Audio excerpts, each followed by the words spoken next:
ये जो समय चल रहा है बहुत मुश्किल समय है और हमने आपकी मदद करने के लिए आजकल डीएनए में हमने फैसला किया है कि जो समझने वाली बात आपके लिए है, जो महत्वपूर्ण बात जो आपको समझने वाली है आपके लिए, वो हम हर रोज़ आपको बताने की कोशिश करते हैं। और आज हम आपको सरल भाषा में ये समझाएंगे कि क्या स्टीम थेरेपी यानी भाप लेने से कोरोना वायरस खत्म हो जाता है या भाप लेने वाले व्यक्ति को कोरोना वायरस होता ही नहीं है।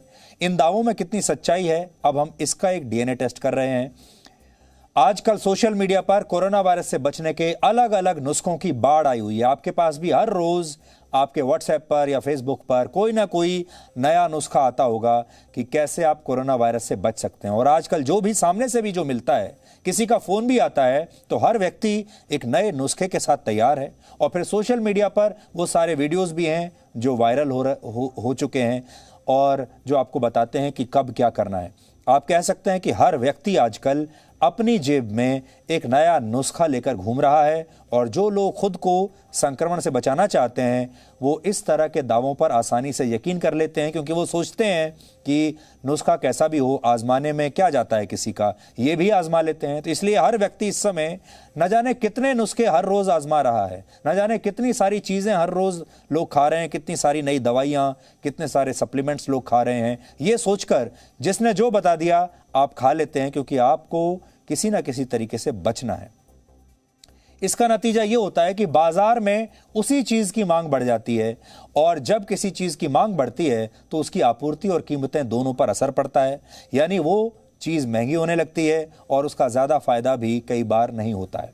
और आप लगातार ये सोचते होंगे, आप कोई भी चीज ले लीजिए, जैसे मान लीजिए आजकल आप ऑक्सीमीटर की बात चल रही है। हम ये नहीं कह रहे ऑक्सीमीटर नहीं लेना चाहिए, लेकिन जैसे ही ऑक्सीमीटर के बारे में लोगों ने जाना, ऑक्सीमीटर के दाम बढ़ने शुरू हो गए हमारे देश में। जिस दवाई के बारे में जाना कि इस दवाई को खाने से आराम मिलता है, उस दवाइयों के दाम बढ़ने लगे, काला बाजारी होने लगी। तो ये आपको अपने समाज को भी समझने का एक आपके लिए बहुत अच्छा मौका है कि मुसीबत की घड़ी में सरकारों को तो छोड़ दीजिए, सरकारों को तो सब लोग गाली देते ही हैं और ठीक है, वो हम सब की चॉइस है कि हम सरकार के बारे में क्या कहना चाहते हैं।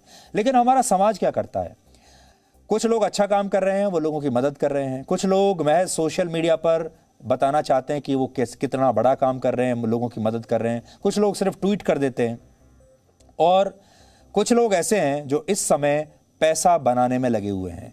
बहुत सारे लोग ऐसे हैं जो आपको मुंह मांगे दाम पर अब एम्बुलेंस भी नहीं देंगे। आजकल 5 किलोमीटर की दूरी तय करने के लिए भी एम्बुलेंस वाला 10 से 15 हज़ार रुपये मांग रहा है। शमशान में जाएंगे तो लकड़ी पर भी कालाबाजारी हो रही है, बाजारों में दवाइयों पर कालाबाजारी हो रही है, हर चीज में कालाबाजारी है, ऑक्सीजन में कालाबाजारी हो रही है। और ये सब बाहर से आए हुए लोग नहीं कर रहे, हमारे ही देश के, आपके और हमारे बीच में रहने वाले लोग, वो लोग कालाबाजारी कर रहे हैं हमारी जान पर खेलकर। सोशल मीडिया पर पहले इस तरह के कई मैसेजेस वायरल हुए कि भाप लेने से कोरोना वायरस नहीं होता, और जब लोगों ने इन मैसेजेस पर यकीन कर लिया तो जो स्टीम लेने का जो उपकरण होता है वो कल तक बाजारों में 250 से 350 रुपए में मिल रहा था, अब यही स्टीम लेने का जो डिवाइस है 800 रुपए से 1000 रुपए में भी नहीं मिल रहा है, क्योंकि इसकी डिमांड बढ़ गई है। सोचिए हमारा देश कैसा है। यहाँ आज अगर कोई ये कह दे कि प्याज या आलू खाने से भी कोरोना नहीं होता, तो लोग ये सब्जियां भी, ये सामान भी खरीदने के लिए बाजारों में निकल पड़ेंगे। इसलिए आज हम इस फॉर्मूले को हमारे लिए समझना जरूरी है कि आपको क्या करना है और क्या नहीं।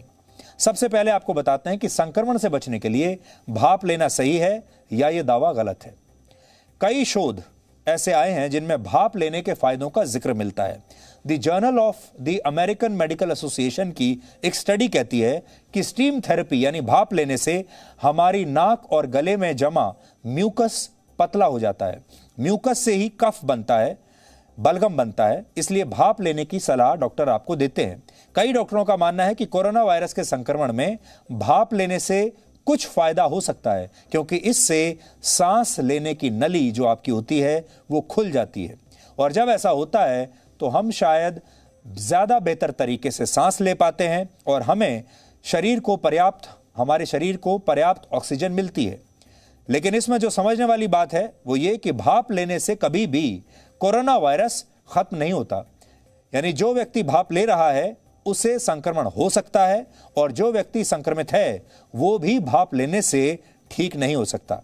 ये बात आपको याद रखनी है कि भाप लेने से सांस लेने की नली खुल जाती है, लेकिन इससे वायरस नहीं मरता, और जब ये नली खुलती है तो आपको बेहतर महसूस होता है। एक महत्वपूर्ण बात यह भी है कि भाप लेने का असर ज्यादा देर तक नहीं रहता। अगर आप गर्म पानी में दवाई या हर्ब्स डालकर भाप लेते हैं और इसके ठीक बाद एयर कंडीशनर की हवा में बैठ जाते हैं या ठंडा पानी पी लेते हैं तो इसका आपके ऊपर फिर कोई असर नहीं होगा, बल्कि इससे आपको नुकसान भी हो सकता है। यानी आप भाप ले सकते हैं लेकिन इससे आप संक्रमित नहीं होंगे, ये सोचना गलत है, क्योंकि भाप लेने के बाद भी आपको कोरोना का संक्रमण हो सकता है। अब आप सोच रहे होंगे कि फिर डॉक्टर आपको भाप लेने की सलाह क्यों देते हैं, क्योंकि लगभग सारे डॉक्टर कह रहे हैं कि भाप लीजिए। तो डॉक्टर ऐसा इसलिए कहते हैं क्योंकि कोरोना वायरस आपके लंग्स पर प्रहार करता है और इससे मरीज को सांस लेने में तकलीफ होने लगती है। भाप लेने से होता यह है कि मरीज को कुछ देर के लिए राहत मिलती है और वो सही तरह से सांस ले पाता है, लेकिन वायरस तब भी शरीर में बना रहता है, लेकिन सांस लेने में आपको आसानी होने लगती है, आपको रिलीफ मिलता है। हालांकि इसका मतलब ये नहीं कि आप दिन में 4 बार या 5 बार स्टीम थेरेपी लेने लगें, भाप लेने लगें। ज्यादातर डॉक्टरों की राय यही है कि दिन में 2 बार भाप लेनी चाहिए। अमेरिकन लंग एसोसिएशन से जुड़े डॉक्टर्स कहते हैं कि ज्यादा भाप लेने से भी नुकसान हो सकता है, क्योंकि हमारे लंग्स नाजुक होते हैं। ऐसे में बार बार गर्म भाप लेने से आपके फेफड़ों और सांस लेने की नली को नुकसान पहुंच सकता है। इसके अलावा ज्यादा भाप लेने से गले के अंदर के टिश्यू सेल्स जल सकते हैं और इससे गले में सूजन भी हो सकती है। ऐसी स्थिति में किसी भी व्यक्ति को खाना खाने में और सांस लेने में तकलीफ हो सकती है और ये उसकी इम्यूनिटी को भी कम कर सकता है, यानी लेने के देने पड़ सकते हैं। इसलिए आपको सावधानी रखनी है। भाप आपको लेनी चाहिए, लेकिन साथ ही ये भी याद रखना चाहिए कि भाप लेने से वायरस नहीं मरता। दूसरी बड़ी बात यह है, भाप लेने के लिए स्टीमर होना जरूरी नहीं है। अगर बाजार में कुछ लोग आपकी मजबूरी का फायदा उठा रहे हैं, 250 रुपए के स्टीमर को ऊंची कीमत पर बेच रहे हैं, तो आप अपने घर में ही एक चौड़े मुंह के किसी भी बर्तन के जरिए भाप ले सकते हैं। आपको जरूरी नहीं है कि आप बाजार से ही स्टीम लेकर आए, उसका उपकरण लेकर आए।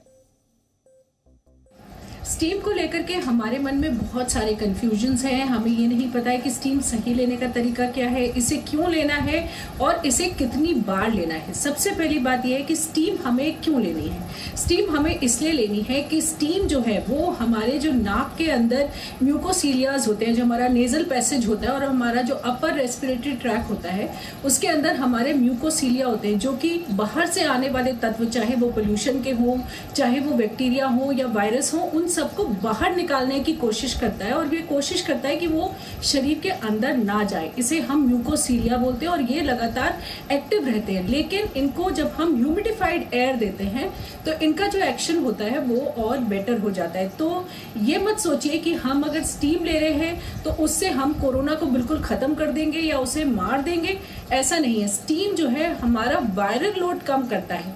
तो अगर हमारा म्यूकोसीलियरी एक्शन अच्छा होगा तो जो वायरस या बैक्टीरिया अंदर जा रहे हैं वो ज्यादा अंदर नहीं जा पाएंगे और वो बाहर निकलेंगे।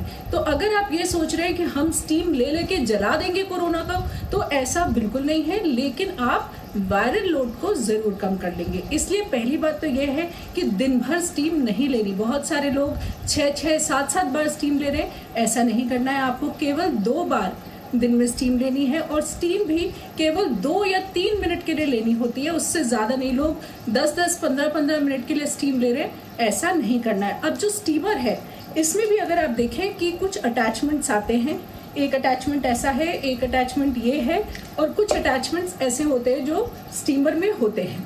तो अगर हम इसको लगाते हैं और उसके बाद हमें 1 फीट दूर इससे बैठना है, हमें इसके अंदर ऐसे मुंह नहीं घुसाना है, इससे जलने की भी प्रॉब्लम है और हमें बहुत हीटअप नहीं करना है अपना जो नेजल पैसेज है या जो अपर रेस्पिरेटरी ट्रैक है।